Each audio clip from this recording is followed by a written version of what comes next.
से अपने और तुम्हारे बारे में बात करूंगी। और वैसे भी मैं पिताजी की इकलौती संतान हूँ। पिताजी का सारा कुछ मेरा और मेरे होने वाले पति का ही तो होगा। इतना कहकर चारुलता वहां से चली गई।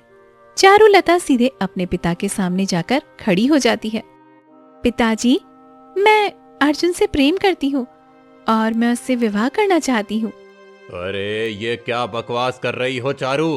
अरे तुम उस 2 कौड़ी के मजदूर से प्रेम करती हो, ये जानते हुए भी कि वो गांव का सबसे गरीब आदमी है। अरे मेरे टुकड़ों पर पल रहा है और मैं उसको मतलब मैं क्या बोलूं? ये क्या है? पिताजी, अगर वो गरीब है तो उसमें उसकी क्या गलती है? पिताजी बोलिए। गलती उसकी है। अरे जब वो 10 वर्ष का था तब उसके माता पिता चल बसे और गांव वाले और मेरा भी मानना है कि उसकी मनुष्यत ही ऐसी है। अरे 1 नंबर का पनौती है, पनौती। उसका असर उसके माता पिता पर पड़ा, वो भी चल बसे। अब मैं नहीं चाहता कि उसकी मनुष्यत, उसका पनौतीपन इस घर और तुम पर पड़े।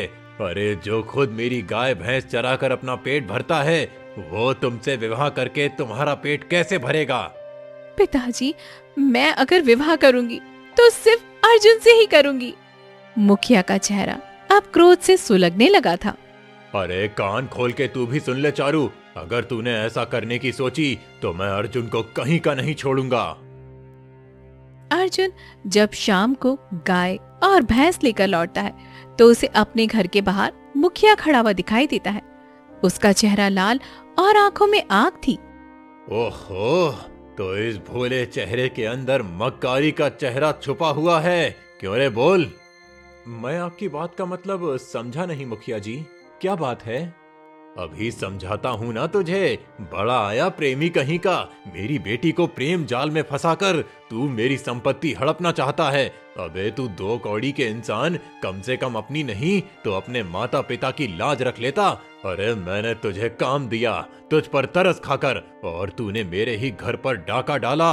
अब समझ में आया, तू अनाथ होने के साथ साथ घटिया इंसान भी है। अरे तेरा मन साफ नहीं है, तेरा मन काला है, काला, दुष्ट चालाक कहीं का। बस मुखिया जी, बस एक शब्द और मत कहना। हाँ, मैं आपकी बेटी से प्रेम करता हूँ और वो भी मुझसे प्रेम करती है।